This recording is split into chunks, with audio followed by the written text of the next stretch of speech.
শুভ সকাল। আমার আর একটা ছোট্ট নতুন ব্লগে তোমাদেরকে সকলকে স্বাগত জানাই। আজকে আমরা চলে এসেছি মার্কেট করতে সরস্বতী পূজার। আর সরস্বতী পূজায় শাক আলু মটরশুঁটি গাজর এইগুলা যদি না নেই তবে পূজাটা এখনও মানায়ই নেই। আর প্রসাদে তো সেই ওইগুলা তো থাকবে কি, মটরশুঁটি শাক আলু গাজর এগুলো সব থেকে সরস্বতী পূজায় গুরুত্বপূর্ণ।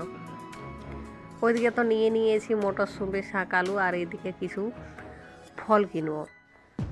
তো ফলের দোকানে চলে এসেছি। আসার পরে যে দেখো যে বিক্রি করছে সে কিন্তু একদম বাচ্চা। তো ওকে বলছি যে তুই স্কুল যাস?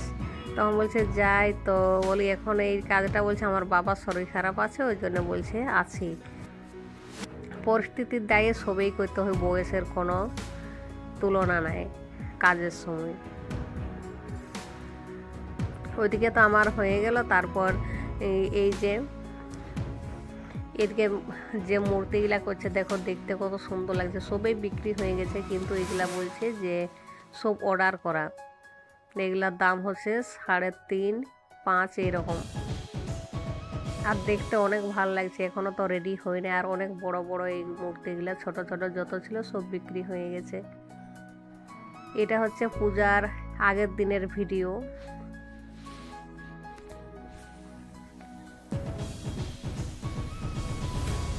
তারপর কিছু বাকি ছিল, এই যে আমার হাতে যেটা আছে সেটার নাম আমি কোনোদিন জানি না।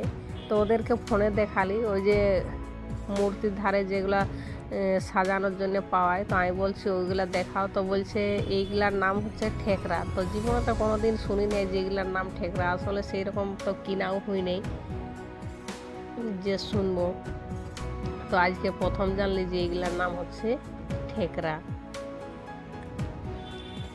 তো বেশি কিনবো নাই, ওই 8-10টা কিনবো, কিনলেই হয়ে যাবে। সেই যে ওর কাছে গুনে গুনে নিয়ে এলেছি। আর আমি এই ছাড়াতে ছিলি, তো ওই যে চিট দিয়ে আছে তো ছাড়াতে পারছি না, বলে ছিঁড়ে যাবে। তো এই যে আমি নিয়ে নিয়েছি।